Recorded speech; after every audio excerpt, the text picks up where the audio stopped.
Welcome to the world of science fiction stories, and don't forget to like, share and subscribe my channel. Enjoy the listening. Galactic aliens fed a 8-year-old human girl to their albino deadliest wolf only to realize that she was.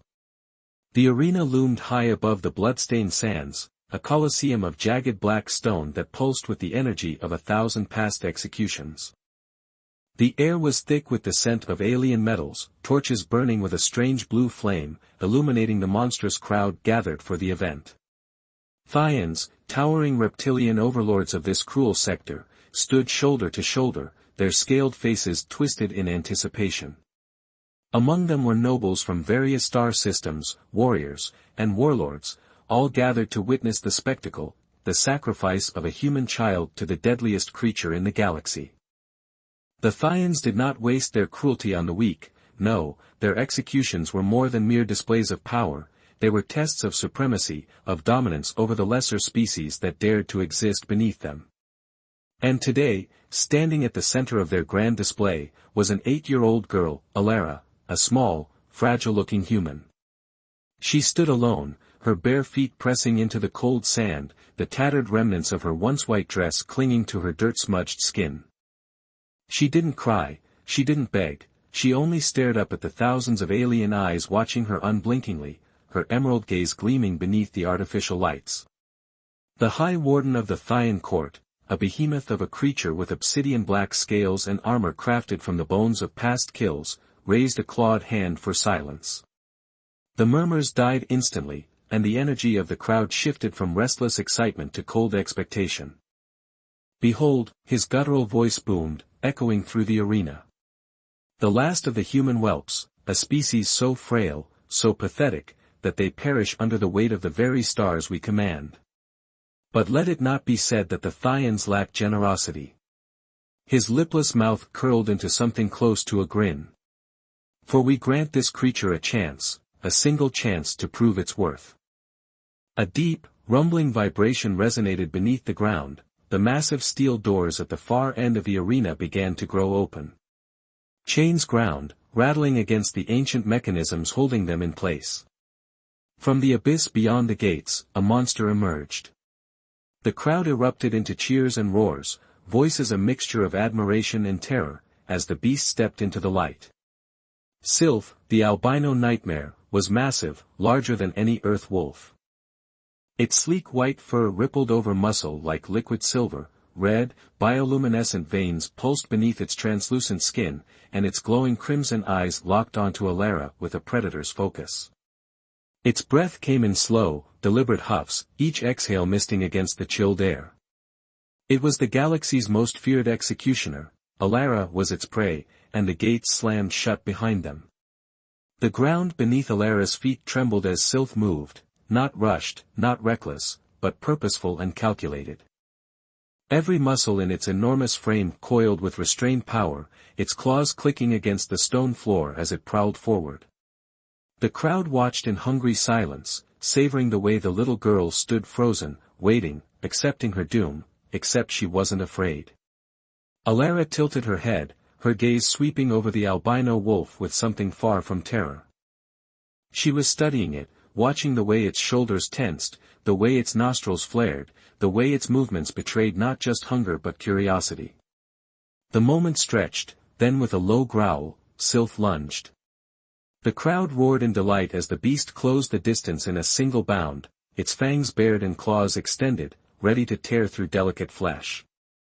It should have been over in a heartbeat, but then something impossible happened. Alara moved too. She didn't run, she didn't cower.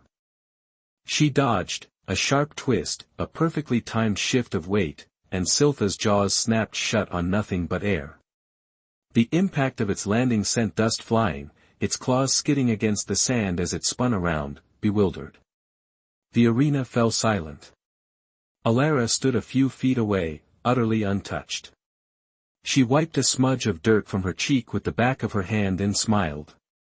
Sylph growled, shaking off its confusion. It had never missed before, and it wouldn't miss again.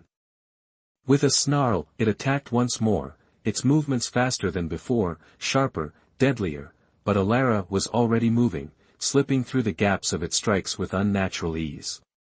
She wasn't just dodging, she was reading it: step, twist, counterbalance, a game of physics, of momentum, a game she understood better than anyone. The beast lunged again, its fangs inches from her throat, and Alara ducked, rolling beneath its massive frame and emerging behind it before it could turn. Gasps rippled through the crowd. This wasn't how it was supposed to go. Alara straightened, brushing dust from her knees. "You're holding back," Siltha's ears twitched. The crowd fell silent once more. The wolf had been raised to kill, trained from birth to be an unstoppable force. It had torn through warriors, gladiators, entire execution squads, but now it hesitated, because for the first time in its existence, it wasn't the predator, it was the prey. Alara took a single step forward. Silth flinched, the little human girl grinned, and the deadliest beast in the galaxy took a step back. The crowd didn't cheer, they didn't breathe, they stared, transfixed, as the most fearsome predator in the galaxy, the executioner of countless warriors, stepped away from an 8-year-old human girl. Alara's emerald eyes gleamed beneath the artificial lights of the arena, a sharp contrast to the deep red glow that pulsed beneath Siltha's pale fur. She tilted her head, watching the beast with the same amused curiosity she might have given a clumsy pup. Silth growled low and deep, but there was hesitation in the sound. It was confused. This wasn't how prey behaved. It should have screamed, it should have run, it should have been nothing but a helpless morsel in the maw of inevitability. But instead, the little human had played with it, measured it, and now controlled it. Alara took another step forward, slow, deliberate, her hands relaxed at her sides. Siltha's ears flicked back, its muscles tensing. "You're testing me," she said softly, her voice steady despite the electric tension in the air. "Trying to figure out if I'm weak." Siltha's nostrils flared, its massive chest rose and fell in deep, controlled breaths. "You're wondering," Alara continued, stepping into the beast's space, "if maybe, just maybe, I am stronger." The realization passed between them like a silent, invisible current. Silth snapped its jaws suddenly, initiating an attack. The crowd gasped, but Alara didn't move, didn't flinch, didn't fear. Silth froze. The crowd didn't know what they were seeing, but the beast did. This was not a child, this was something else, something ancient, something instinct understood even when logic failed, something that had no business existing in human form. And for the first time in its existence, Silth submitted. It didn't lower itself, not yet. It wasn't an act of obedience, but it did not attack. Alara exhaled slowly and measured her breath, and finally, smiled. The game was over.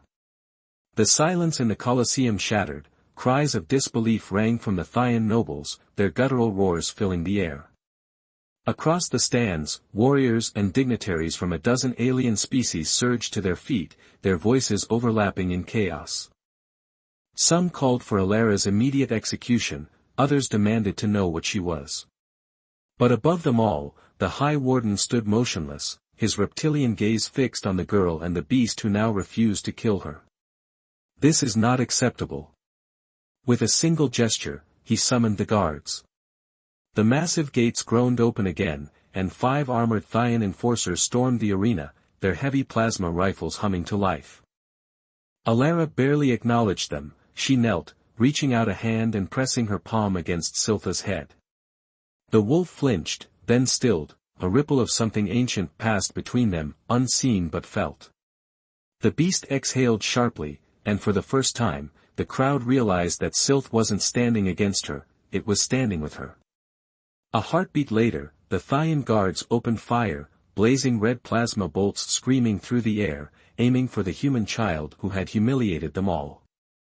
Silth moved faster than the eye could track, faster than anything that size should have been able to move. It was not an act of defense, it was vengeance. A blur of white and red, the executioner turned on its masters. The first Thaian soldier barely had time to react before Silth was upon him, its jaws closing around his entire arm. The sickening crunch of bone and armor collapsing under its bite echoed through the arena as the guards screamed, his plasma rifle clattering to the sand. Alara stepped up beside Sylph, the two of them now standing side by side. She reached down, picked up one of the fallen plasma rifles, and weighed it in her hands. The crowd, the nobles, the warlords, every last one of them, stared in horror. A child should not be standing there, a child should not be smiling. The High Warden snarled from his throne, his claws digging into the armrests. Kill them both. The remaining guards surged forward. Alara exhaled softly and pulled the trigger. The blast lit up the arena. The Colosseum, once a place of thraldom and superiority, erupted into chaos. The arena was no longer a place of spectacle, it was war. Plasma fire streaked across the sands, beams of red light burning through stone and steel as the Thyan guards descended in full force. The once roaring crowd was in chaos, spectators scrambling from their seats, nobles shouting conflicting orders, warlords calling for either blood or retreat. Alara stood in the center of it all, unfazed. Sylph moved like a shadow, weaving between the fire, a blur of white and crimson. The Thyans had raised it as a weapon of obedience, but now freed from its chains, the beast had turned its fangs on those who had commanded it. A soldier lunged toward Alara, his rifle raised. He was fast, his movements trained and precise, but she was faster. She sidestepped at the last second, twisting with an unnatural fluidity, her small fingers gripping the edge of his armored wrist, a sharp twist, a snap. His weapon clattered to the ground as his arm bent in a direction it wasn't meant to. Before he could scream, she drove her elbow into his throat, sending him crashing to the sand. Sylph pounced before he could rise, a single slash of its claws sending the soldier into stillness. Alara exhaled, shaking off the sensation of impact, her hand steady. This was not the first time she had fought, she had learned long before today that survival belonged to those willing to become the monster the universe feared. And if the Thyans wanted a monster, she would be one. Another wave of guards charged forward, their rifles raised, their armor thick enough to withstand traditional attacks, but Alara wasn't thinking about fighting them, she was thinking about ending them. She shifted her weight, eyes scanning the arena, searching not for an opponent but for an opportunity. The arena was a fortress of power, designed to control and intimidate, but like all great displays of strength, it had weak points. There, the structural beam supporting the High Warden's platform, reinforced but old, lined with exposed conduits that pulsed with energy.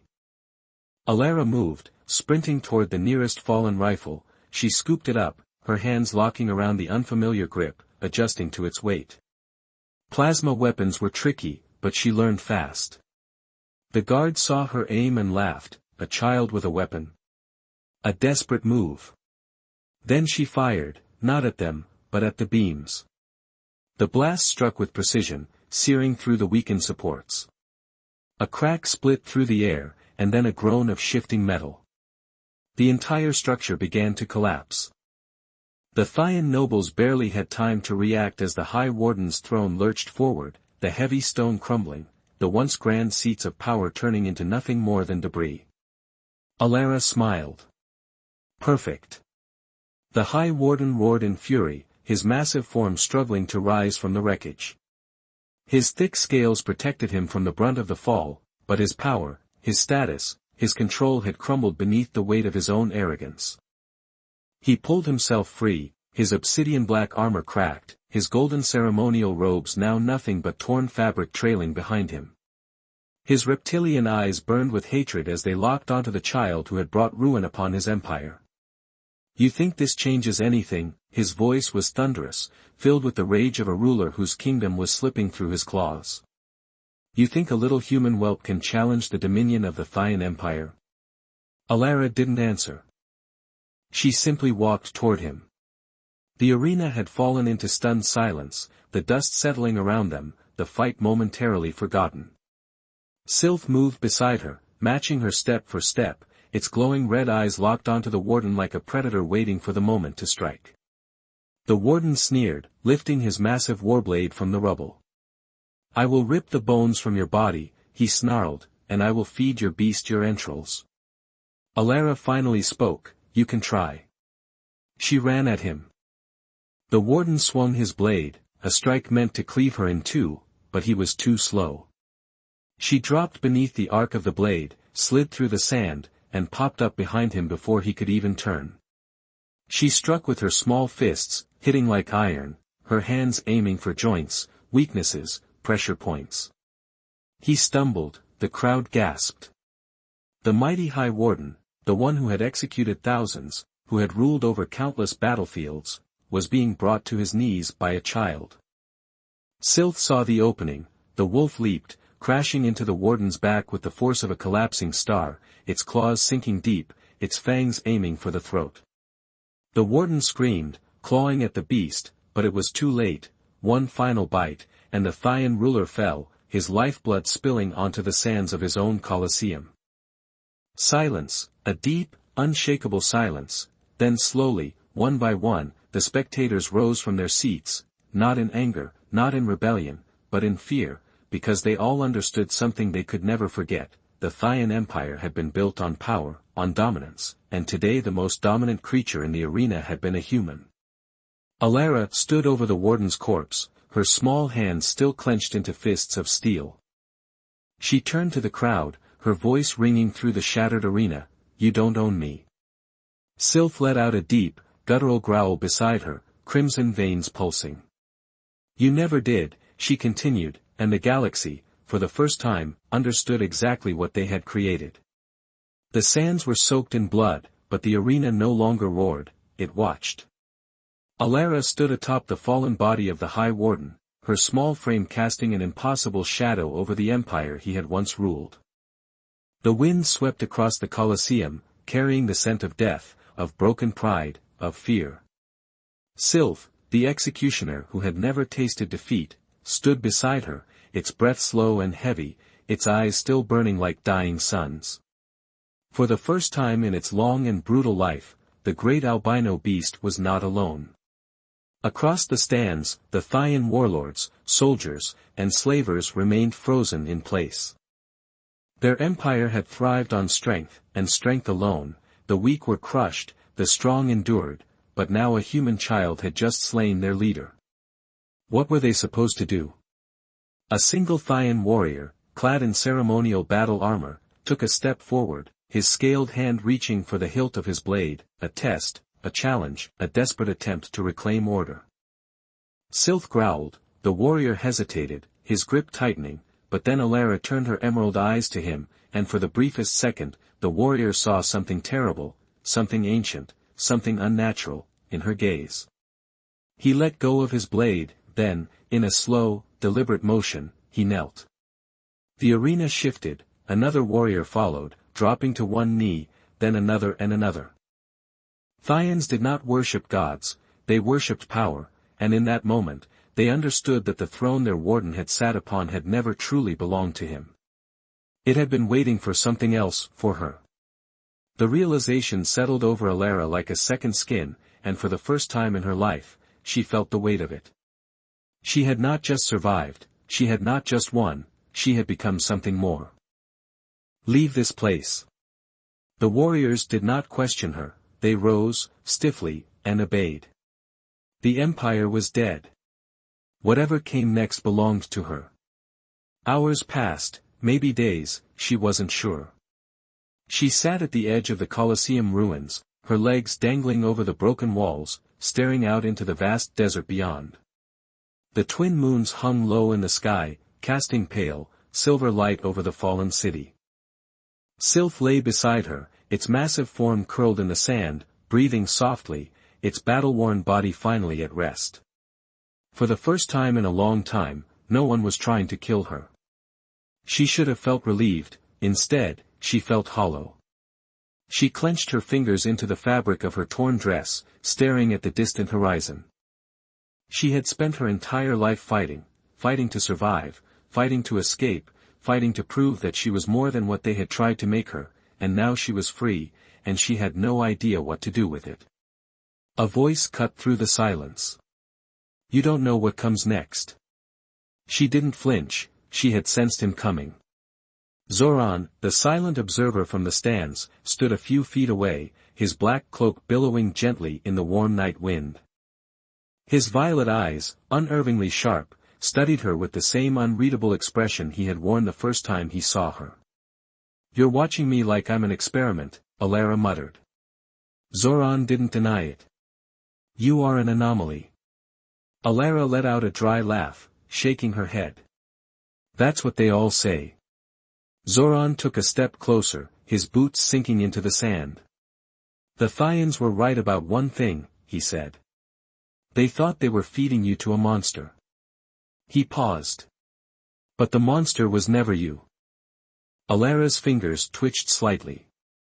Zoran continued, "You are young, but you are not innocent. The things you did today will not be forgotten." He tilted his head. "Do you feel it, Alara? The weight?" She exhaled sharply. "I feel tired." He nodded, as if that was the answer he expected. Empires fall, power shifts, but monsters do not get to rest. She looked at him, her sharp green eyes searching his for something, a kind of answer, some understanding. "So what do I do now?" Zoran's lips quirked into something almost like a smile. "You decide what kind of monster you want to be." Sylph let out a low, content rumble beside her, its tail flicking once. Alara thought about that, and for the first time she realized she had a choice. She sat in silence, the weight of Zoran's words pressing against her chest. She had spent years fighting to escape, fighting to survive, fighting to prove she was more than just prey, but now, with the High Warden dead and the Thians scattered, there was nothing left to fight. And yet the battle inside her had never stopped. Sylph shifted beside her, its massive body stretching as it let out a slow exhale. Its fur, once stained with the blood of the Colosseum, shimmered under the light of the twin moons. It was at peace, but Alara could feel its unwavering attention on her. Zoran had been right, the monster had never been Sylph, it had been her. She looked at her hands, the same small fingers that had snapped bones, that had stolen weapons from seasoned warriors, that had pulled the trigger without hesitation. A child shouldn't be capable of such things, but she had been capable from the moment they threw her into that pit. "You think I'm dangerous?" she murmured, not looking at Zoran. He remained standing a few feet away, his dark cloak shifting with the wind. "I don't think so," he said simply. "I know it." Alara finally lifted her gaze, meeting his unreadable violet eyes. "And yet you're still here." Zoran tilted his head slightly, studying her. "Because dangerous things are not always evil, sometimes they are necessary." She scoffed. "Is that what I am? A necessary monster?"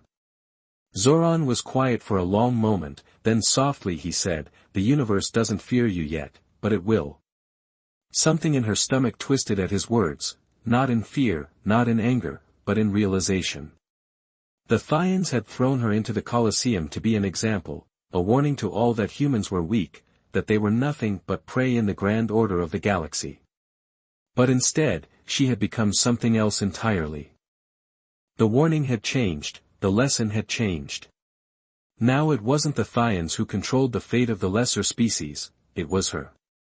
She clenched her fists, letting the thought settle into her bones. "So what do I do now?" Zoran took a step forward, his violet eyes gleaming. "You take your throne." The galaxy whispered her name before she even left. It started as rumors. A human child had defied the Colosseum, had turned the Thian deadliest beast into her protector, had killed their warden in a battle that should have ended before it began. Some said she had been engineered, a lost relic of a war humanity never won, others claimed she was a phantom, a myth born from the ashes of the Colosseum. But the truth was something far more terrifying. She was real, and she was just getting started. Alara didn't hesitate when she stepped aboard Zoran's ship, Sylph padding silently beside her. The docking bay was empty save for the flickering lights above and the soft hum of the engines warming up. Zoran led them through the corridors without speaking, his movements smooth and practiced as if he had already calculated the next 1,000 steps. She didn't ask where they were going, she didn't need to. The ship was big, bigger than the Colosseum, bigger than the empire that had tried to crush her, and somewhere out there, someone else thought they were untouchable, just like the High Warden had. Alara intended to prove them wrong. Zoran guided them into the main control deck. The large glass viewport stretched out before them, revealing the vastness of space. Stars blinked like distant flames, entire worlds hidden beyond the darkness. He turned to her. "Where do you want to start?" Alara ran a hand through Siltha's soft fur, her fingers brushing over the scars that lined its skin. He had been born into chains just like her, and just like her, he had broken free. She met Zoran's gaze. "Everywhere," she said simply. Zoran smirked, tapping a command into the console. "Then let's not keep them waiting." The engines roared to life, the ship surged forward, vanishing into the void, and the universe braced itself for what was coming next.